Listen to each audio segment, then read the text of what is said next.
乘无人机飞越层叠青山，在无人涉足的高山上，我们发现了一个与世隔绝的村庄。在湖南的一座大山深处，整座村子藏在这座高山的山巅，四周山峰巍峨耸立，像是一道天然的围墙，把外界所有的吵闹都隔绝在外。顺着盘山公路向上前行，走了接近1个小时，转过弯后，视野瞬间敞开，眼前的景色让人惊艳不已。群山依旧秀美，峰峦一层叠着一层，山间鸟鸣阵阵，花草繁茂。整个村子只有4栋房屋，仅有一对爷爷奶奶住在夯土房中，另外3栋房屋早已人去楼空。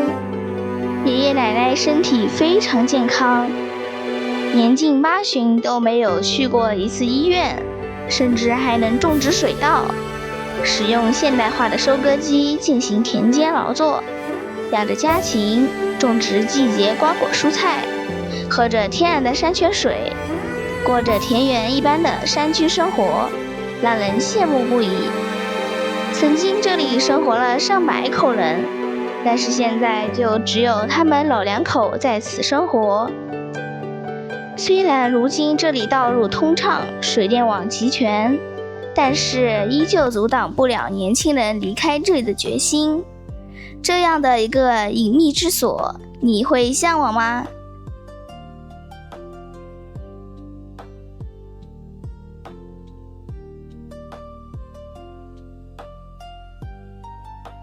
？Hello， 大家好，我是安兰，祝大家朝朝日，岁岁安兰。今天我来到了湖南的大山里面，在这一片山里，我们就只看到零零散散几栋房子，但是我们不知道还有没有人居住。不管怎么样，我们就先徒步走进这座大山深处，先看看吧。嗨，大家好，我们现在所处的位置是在湖南浏阳。因为现在我们这些山海拔高度都是500-600米高，我们到山脚下的无人机压根就没办法飞到这个山顶上，所以呢，我们只能是徒步走进去。但是为什么我们要走进去呢？因为我们通过卫星地图看到这个大山的半山腰还有山顶上有差不多3-4栋房子在里面。通过地图上看又看不出来到底有没有人住，所以呢，我们今天徒步走进去看一看，先瞧一瞧，说不定这里面应该是有人住的。因为我们现在这条路看上去是条碎石泥巴路，但是整体来呢还算不错，估计需要2到3个小时时间到达山顶。这山顶上都还住了一户人家，这个搭了个棚子，应该是养羊的吧？应该是刚刚一路走过来，开车开了接近有20多分钟。这里一栋泥头房，然后这里是新搭了一个水泥砖房。这个都变成养蜂场了。对呀。这里应该是有人住的。这里还建了好多山泉水这个应该是拿了山脚下给别人喝的。幸好这一节路有一点点水泥路面，刚刚上山的那里是泥巴路，我们都不敢开上来。但是鼓足勇气慢慢开上来以后呢，走了差不多接近1.5公里，又变成一节节水泥路。但是这条水泥路呢，再往上走又没有水泥路了，又是一条泥巴路。现在我们都是边走边看了。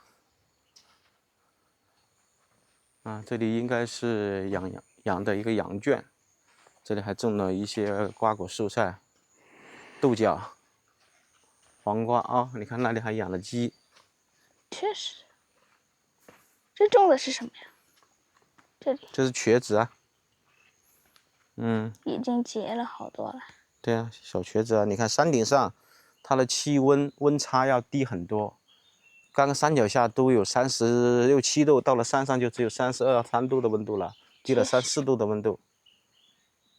那这个黄瓜结的还挺好的，豆角是那种红豆角。红豆角。看吗？看到。还有那种白豆角啊、青豆角啊。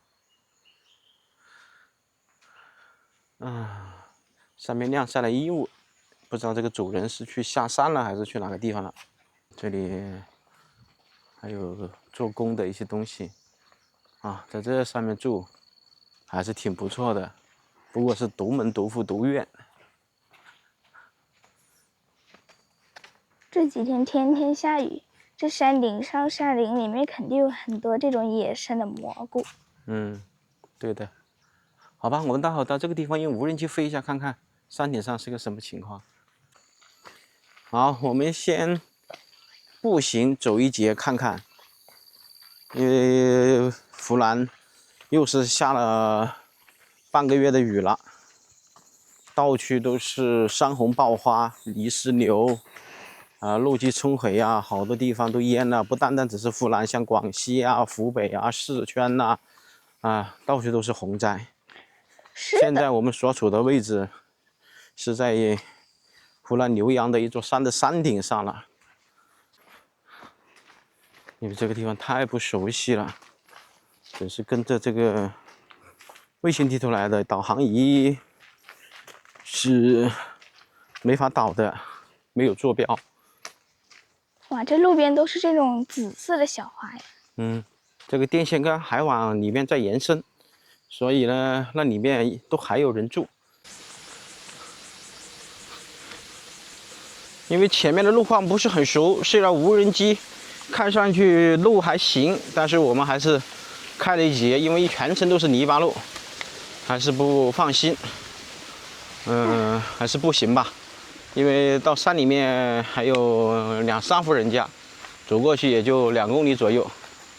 哎呦，刚刚在山里面蚊子围着我咬，黑压压的，所以我就换上裤子了。换上裤子在山里面走要好多一点。不知道是什么样的人住到这个山顶上，前不着村后不着店，开车都要10、20分钟，路还是有那么宽，上面都还是3香店。通过无人机的视角，就只看到了整个加起来就3栋房。我们刚刚路过一栋房子，但是主人不在家。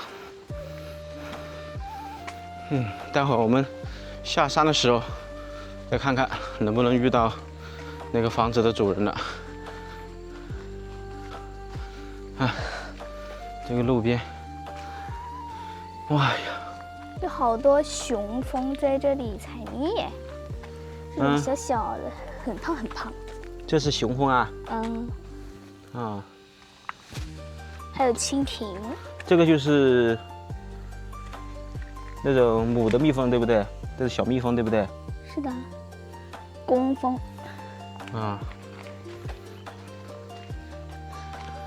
哇，是好泡好泡的这个像是大胖墩，对吧？你看，是的，好肥好肥的。但是它们比普通蜜蜂可勤劳多了哟，是吧？一年四季只要有花，它们就会出现。它这个是饲养的还是野生的呢？像这种蜜蜂，这种蜜蜂它只能在野生，只能在野外成长。因为它的这个蜂巢啊是在地底下，它们是挖一个洞，然后将蜂蜜储存在里面。这个知了叫个不停。确实。爸爸，你知道知了为什么要叫吗？其实它是为了散热。它散热的方法就是将2个翅膀一直扇啊扇，然后它的翅膀中间会有一个类似鼓膜的东西，它扇翅膀这个鼓膜就会震动，这样啊，它就会发出声音，就会有那种知了知了的声音。它这个知了爬到树上，其实是为了喝树枝。它的寿命好像是最长有1个月，它在地底下待3年才可以爬到树上蜕皮。蜕完皮之后，它就长了翅膀，可以爬在树上吸树枝。繁衍后代之后，它就会掉到地上死亡。所以，如果算上地底下3年的那寿命的话，它是一共有3年零1个月的寿命的。看样子我们的安南了解的知识还挺全面。像知了，在中国北方，把它称为知了猴，是东北那边的一道美食。当然，也在东南亚其他国家也有很多民众吃这个，说是有非常多的营养价值，蛋白质比较高。感觉这里就是纯的石头山。对啊，看看山脚下，我们现在这个垂直落差接近有70、80米了。对面这个镜头的正前方，那里好多房子、高楼，那里就是浏阳市市中心，它是属于县级市，属于长沙市管。浏阳发炮响，闻名天下。我记得花炮的发明者好像叫李田吧？对。应该是汉代的东汉时期。我记得这种火药，因为花炮是用火药做出来的，然后火药是以前古人他们想要追求炼金术，于无意间就炼出了火药这个东西，直接把那个炼金的大锅都炸了一个洞嘞。好，知识说得很好。看看安南对面，我们看到什么了？看到一个土房子。一栋泥土房，应该是有人住。这就是我们在山顶上看到的第2栋房子，通过无人机的视角，看这里都还有一个变电站。哎呀，关键是这个山上都没住几户人家，整个加起来就3栋房子。真的是国内的电力工程这些布局啊，真的是超前，而且服务周到。只要有人住的地方，就有中国电力的身影。在这个地方就能够闻到好重的羊屎味，对不对？这里这栋土房子应该是养羊的。基本上住在山里面都是搞养殖业为主了，养蜂蜜、养山羊、养牛、养鸡、养鸭的基本上很少了。这条路看起来都荒得不成样子了，所以呢，这个地方应该就是没有人住了，应该是个养殖场了。我们先走上去看一看。你看这个地上。被这个雨水，走这里，不要走草丛里啊，防止有蛇。这上面好空旷啊。哎呦，这上面应该以前住了有3、4户人家嘞，但是现在就只有1栋泥土房了。是吧？没人住了。哇，这里有好多这种蘑菇啊！这个蘑菇不能吃。这是沙树上面长的蘑菇。看，我们刚刚看到的这栋房子就是这栋。这栋泥土房已经废弃了。这里好大一个屋场，这里应该也是住的有人。这棵树应该有几十上百年了吧？总感觉被别人砍过。哇，这上面好空旷，地上全部是山羊屎。估计会有一些放养人放过来吧。哎呦，还差一丁点摔一跤，太湿滑了，这路面，天天下雨。以前这里都搭了一个棚子，准备养羊养牛的，修到一半都没修了，看到吗？是的。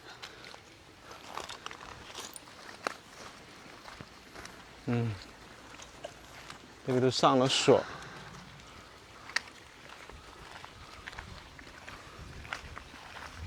有人在家吗？哇，这里的山泉水还源源不断的输过来。这里应该都是去年砍的沙树。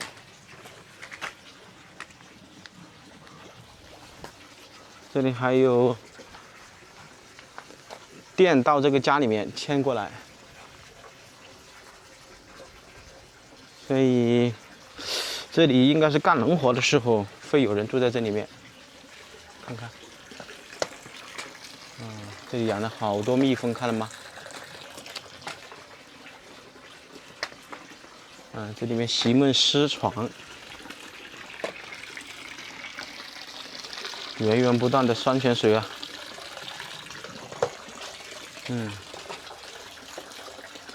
这里面还有冰箱，也是柜子都废弃了。这是那种小蜜蜂，以前这个地方就是养山羊的，但是现在看上去，山羊应该是放出去了吧？站在这个山顶上，视野还真的挺宽阔的，而且在这里呢还能够看得到浏阳市区前面高楼大厦，直线距离看上去大概是2-3公里。但是这样弯弯绕绕绕过去是20-30公里，沿着这个山打卷下去。这些都是用土烧制的瓦片呀。对呀，我刚刚还没有留意到上面那里还是个摄像头，哎，看到吗？哎呦，确实。在这里装了一个摄像头，而且还起作用了。这摄像头有电的，上面这个摄像头还在工作中。起作用，这里是有人经常到这里来。它这个房子都还不是用夯土技术做的，而且完全是用那种泥砖一块一块把它修起来的。真正是夯土的房子更牢固、更结实。它这是不是由那些黄土和糯米那种压得紧紧的呀？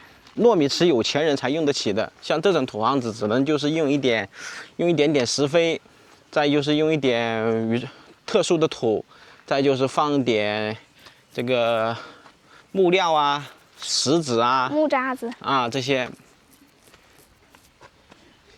像红糖啊，你刚刚说的这些糯米啊，都是一些大的工程啊，或者是一些有钱的人家在几百上千年前，他们才会用到这些，能够保证这个房子经久耐用。好，我们到这个地方再飞一下无人机看看那栋房子离我们这里又有多远。而且这个房子的面积也是挺大的，以前。门口这棵树是什么树？很特别嘞。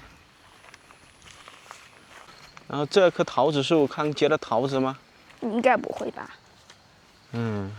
没有结桃子，因为今年的天气与众不同，没完没了的雨水，所以导致今年的这个瓜果啊不是特别好。但是这种茶子树它倒是结了种子。这都是高山上的茶叶，可以在上面采摘。现在我们继续往大山的山顶上出发，因为刚刚用无人机飞一下，看到里面都还有一栋房子，而且这个电线杆的电线走向还是一直往山顶上延伸。我们再往前面走走看，而且都还是三相电一直进去，不知道里面是做加工厂还是干嘛。看哪？前面那个瀑布是不是好漂亮的？是的。哎呀，终于可以洗脸了吗？好凉快啊，在这个地方。好，你往前走吧。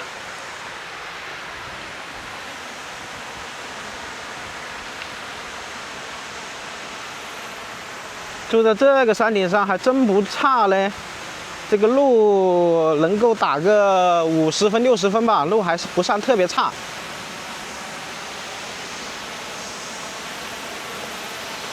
电也通了，这里也有网络，水资源充沛，阳光也充沛。哇，好舒服啊！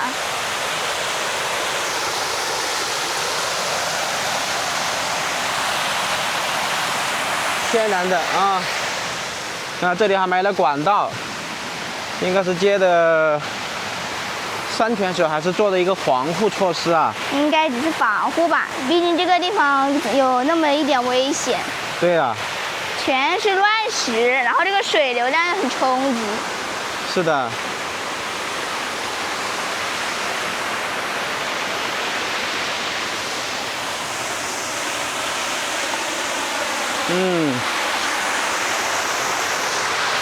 小心啊，不摔下去了。走到那边去，去那边，在那边去洗脸去。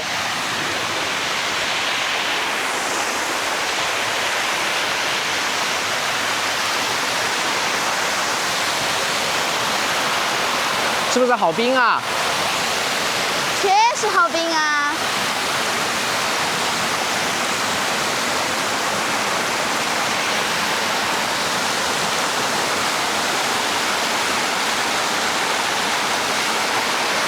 我们之前在大公路边上也有这种瀑布，然后它的水也是那种冰凉冰凉的。啊。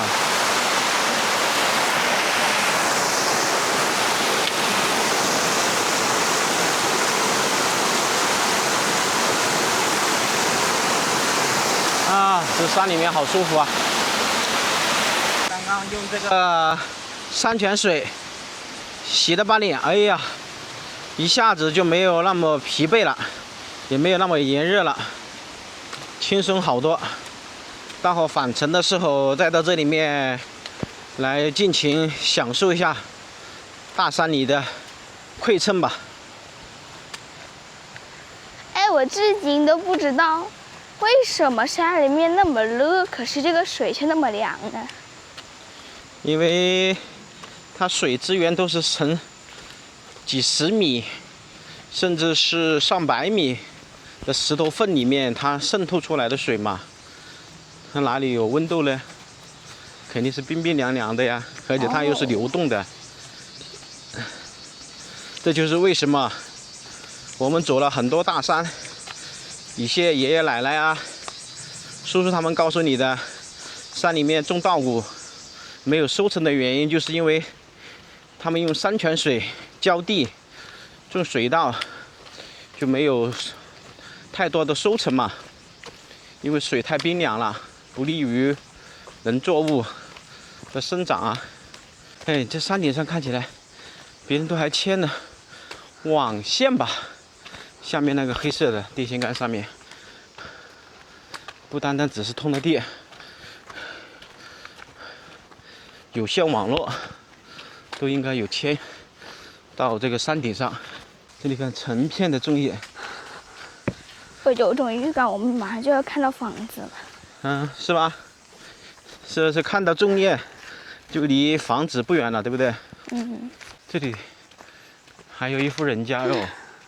哇，装修的还挺漂亮的嘞！还是泥土房，好呗？还是水泥房啊？哎呀，是啊。看看，还装了空调。不过门是紧闭的，估计是把空调装在客厅了。哇塞，这真的是藏在深山里面的一户人家。就是路稍微烂了点点。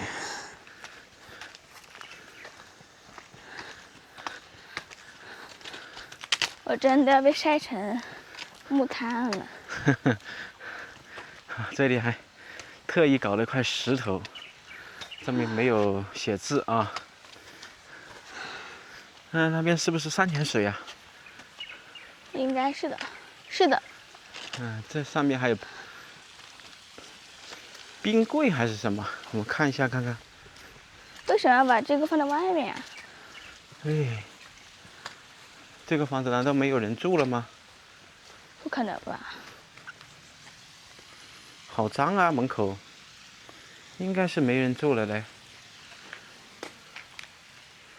应该是没有人住了。我们看看。厨房都是好脏的，应该是没人住了。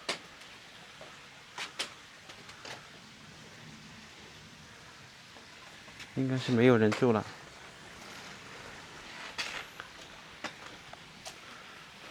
又是。地上全是饮料瓶。这里还有铁床，这里应该是做的一个宿舍，因为这里应该以前住了好多人，但是现在没有人住了。不知道这上面这栋房子是起什么作用的，不知道。单独修了一个水泥捐黄。这是接的山泉水，可以饮用的。好的，这是什么？有什么特殊的意义吗？没有特殊的意义。我们看一下看。没有特殊点呢。是不是在这个地方可以晚上睡在这里，会显得更凉快呢？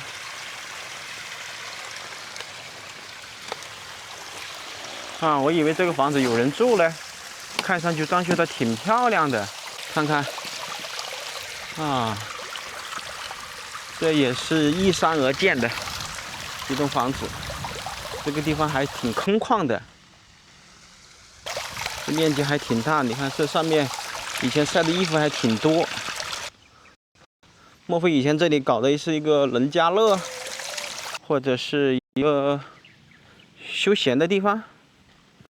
这上面桌子上面都可以晒衣服。但是这里应该荒废了有1、2年了吧，而且这些设施都还是很现代化。而且这个房子修起来最多个3年左右吧，所以一个人住到这个山里面，说实话，就算是本地人都胆量都还是有点怕。这里离山下的距离太远了，10多公里远的距离，1、20公里。好，我们现在走到了第一户人家这里了。因为刚刚我们一直沿着这个高山上的这个泥巴公路一直走到山顶上去，总共是4栋房子吧，接近好像是，没看到一个人住。虽然只有第1栋房和第4栋房好像是有人住，但是没看到一个人。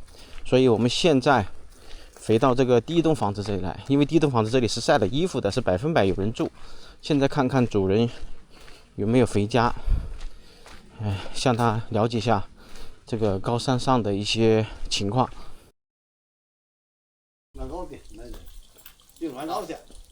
你这上面以前是一个村吗？有个村。那是住的人多不？我看上去。一个队，一个来的有一个队。一个小组了。一个小组。大概有50、60个人。以前是有。以前有50、60人，现在就基本上加起来看看有没有10个人了。我就不知道，还有28个。还有28个人呢，但是没看到几栋房子啊，怎么住得下嘛？他们去了外边打工去的。去外面打工了，就春节的时候回来下了。难怪。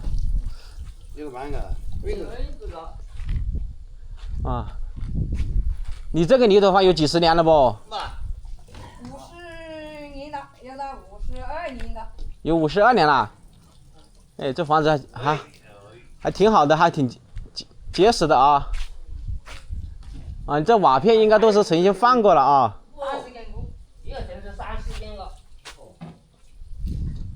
看看啊。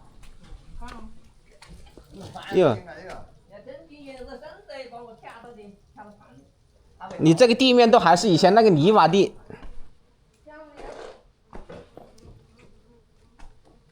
哇，这里面凉快嘞。啊，我站在外面就好热，你看站在这里面就一下子就低了5、6度。凉快吧？啊，凉快。我是干后面给他开，我们还凉快的。把后面那个还凉快下。啊，还凉快的。你后面应该是靠山的吧？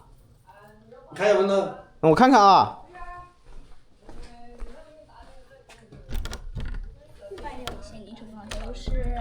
哎，这个门怎么开？哦，这样开的。啊，你看一下子爸爸还不会开这样的老式门了。哇，好凉快呀！我天哪！感觉这个就是风口。是的，好大的风哦，凉快是说。风水宝地哎。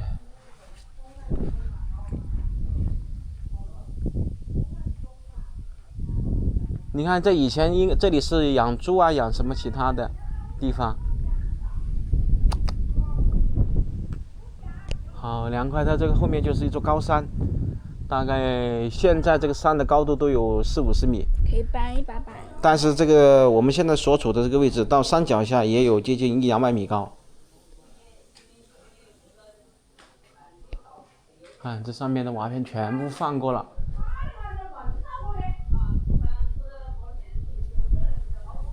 真的舒服，不是一般的凉快，那比空调房还舒服。空调房都没这么凉快。我站在这个地方，刚刚那位爷爷说把这个门打开，一股风一下子就吹进来了。那你们是长期住这里吗？哦，你的小孩子还是去外面工作了咯？小孩子去外面。去外面发财去了。啊，挖毛菜。发财去了。那师傅，你们要修这个房子也是不容易嘞。这个山上面也有那么高啊。高，说。好，谢谢。好，谢谢。这是你们自己备的那个打米机了。这个打米机还在用吧？用哦，自己打米呀。自己还种的水稻啊？种的。在哪里种啊？我那个果品田的呀。啊，你这里还有田呐？我有田哟。种的只种了1季吧？种1季。啊，就是自己吃了。过得凉快啊！凉快凉快。晚上啊，还热的晚上，我过得凉快。这过得凉快。就光看这一个门槛，这边就是30多度，这边就是20多度，很明显，因为这里打了水泥嘛。那是150的吧？150的凉快的不？要凉快多了，因为我去了很多泥土房里面，非常凉快。这里估计慢慢的回来的人会越来越多。因为这里面很多人在这里搞养殖，或者这里搞农家乐，就这里风景好啊，山里面舒服嘛。更好的好，我的主要是可的。那你这个蜜蜂是从这个孔里面，从这个孔里面飞进去的。哎，你们这个设计就跟别人不同了。10几吨呢。啊，20多吨啊。全部养在家里面的吗？全部这样的。全部是这样养的。哎，你这个就很特殊了。我第一次见。那你是一直就在养这个蜜蜂，还是近几年才养？一直都养。一直都养。一直都是用这种模式在养吗？就是把蜜蜂养在家里面。一直都是这样的养。我个房子里的，我个房子个人搞的。哦，这是房子这里搞的。哎呀，密密麻麻的哦。我的塘最好的塘嘞。你这个塘肯定好。我这山区没有弄，也没打农药，要搞嘛的个山区。山区是不会打农药的。你这个地方风景又好，而且路呢还好，进出也方便。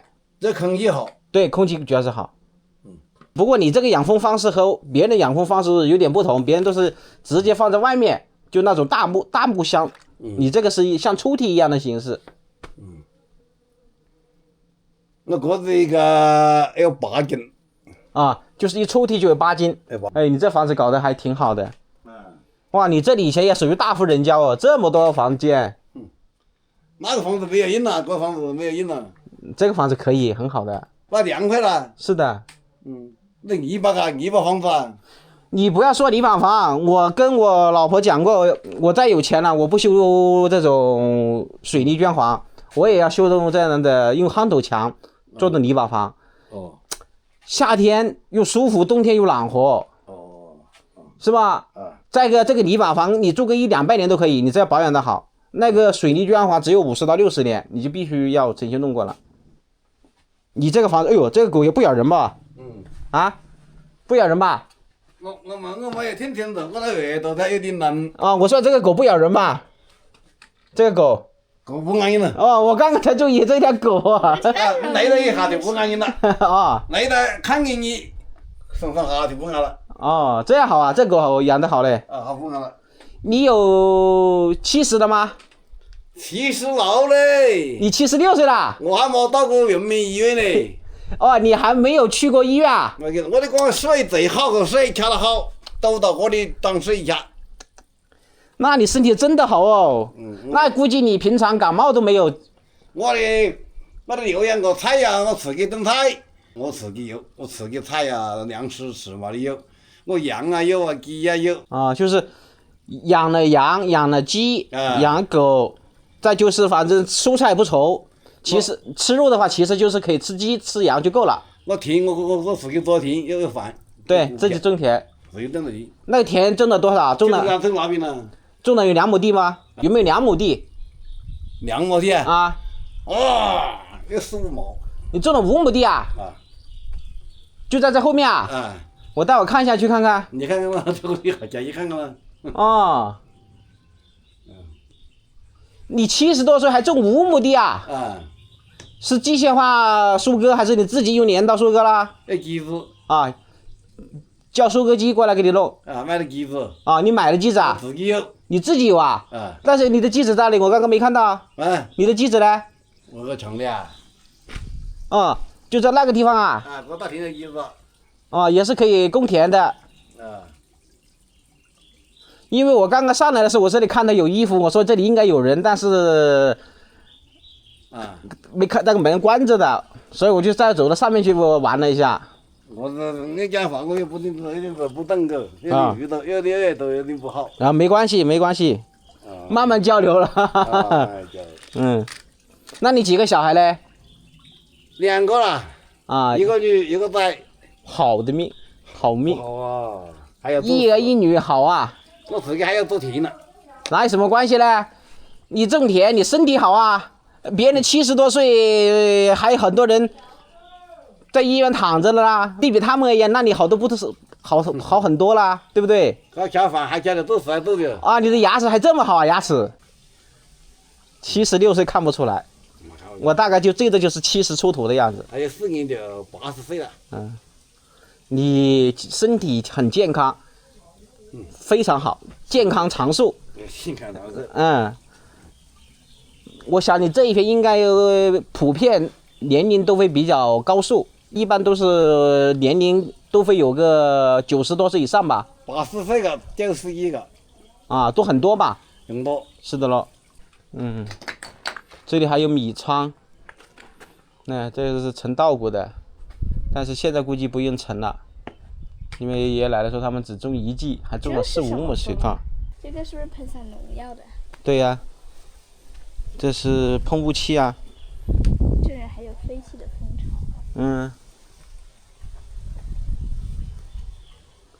全部爷爷跟奶奶他们2个就是自给自足啊。好，我们先去爷爷奶奶种的田去看一下，因为爷爷奶奶在跟他的亲朋好友在搞视频通话，所以这里的网络信号还挺不错。这里堆了好多木材，这里养了好多鸡。刚刚不过我们飞无人机的时候，看到上面是有好多水稻田的，所以那一片应该是采光性会比较不错。这些鸡全都围了过来。是啊，它绑得好牢固了。所以当时爷爷奶奶他们开这个收割机怎么进去的呢？它绑得这么牢固，好吧，我们就不去看了吧。反正在那个山谷里面是有几亩水稻田。刚刚这位爷爷说，爷爷要休息要睡觉，我们就不打扰他了。奶奶呢一直在跟亲朋好友在搞视频，我们就准备先下山了。我们在这座大山里走了接近2个小时。终于，功夫不负有心人，我们在这第1栋房子里遇到了主人。住在这里的是2位70多岁高龄的爷爷奶奶，他们在这里养蜂酿蜜，还种植了几亩水稻田。真是非常的勤劳。让人惊讶的是，这位爷爷竟然连一次医院都没有去过，身体竟然如此的好，而且这座山竟然还那么的养人。好啦，今天的视频就给大家分享到这里啦，感谢大家的收看，我们下期视频再见，拜拜。